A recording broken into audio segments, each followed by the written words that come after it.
Okay, hi folks. There's just a couple of things I wanted to clear up from a couple of the previous videos. I made a video about finishing off the work on the Norville, mending the switch, the kill switch, and then sorting out the front brake. And a couple of people commented. They said, "Oh, crikey, you don't want to be messing about with that reservoir, that brake reservoir near your paint." Well, in some ways they're quite right. But the thing is that I didn't mention in the video is remember that brake fluid, or sort of normal brake fluid, is hygroscopic. So that means that it absorbs water, and when it's sort of touched by water, it completely changed its consistency, and it's no longer that acidic, nasty thing that burns paintwork.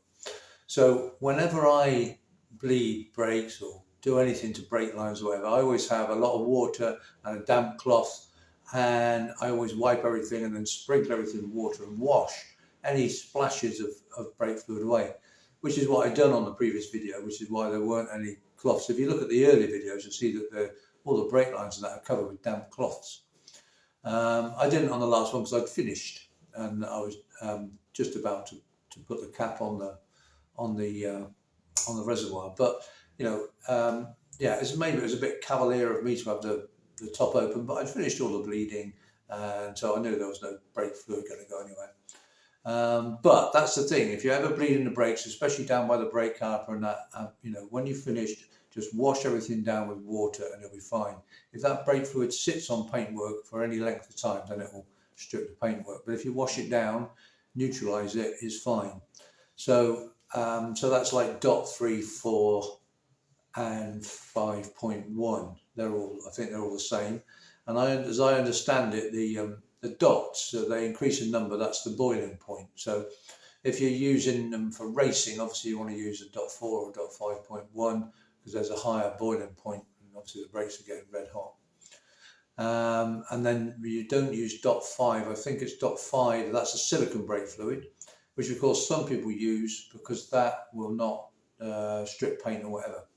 So you either use like a normal brake fluid, .3, 4 or 5.1, and then wash it down with water, or you can use .5, which is a silicone brake fluid, but you can't mix the two. Okay, I just wanted to clear on that. So just remember, brake fluid, hygroscopic, and you can wash it down, neutralise it with water, and everything's fine.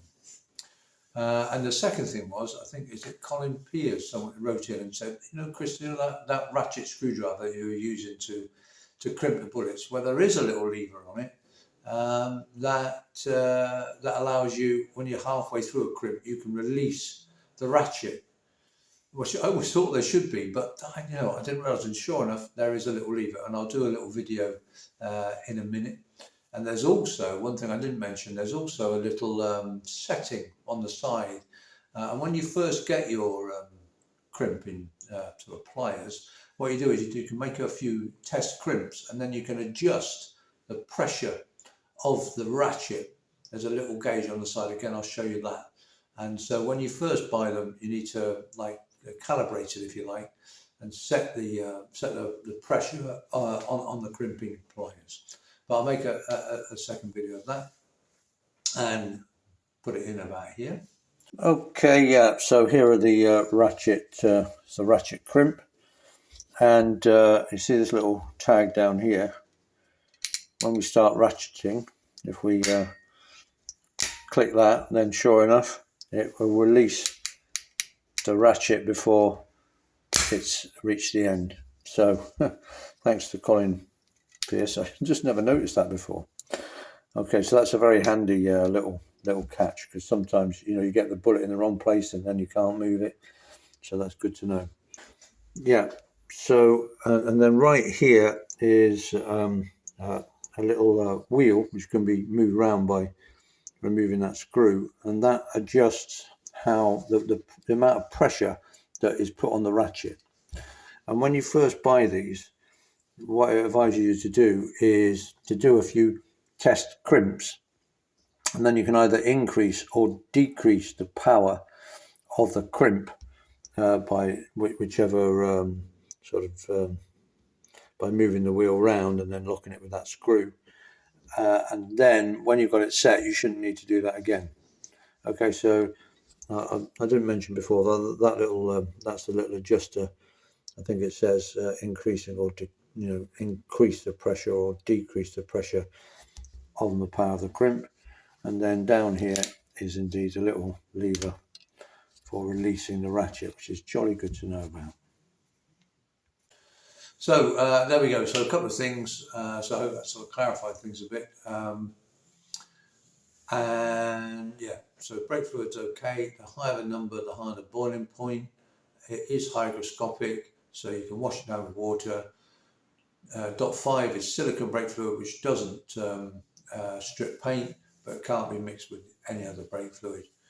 And there is a catch to release the crimp on the ratchet on the crimp. And that you should really, apparently you should try and get that wire in.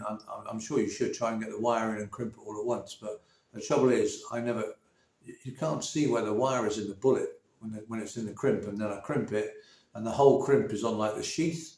You know what I mean? Because you've got the wire too far in or the wire's too far out. And that's why I tend to do a little half crimp first with a pair of pliers to make sure the wire's in the right place in the bullet, with the sort of the back collar on the actual sheath and the front collar cutting into the actual wires, which is what you want.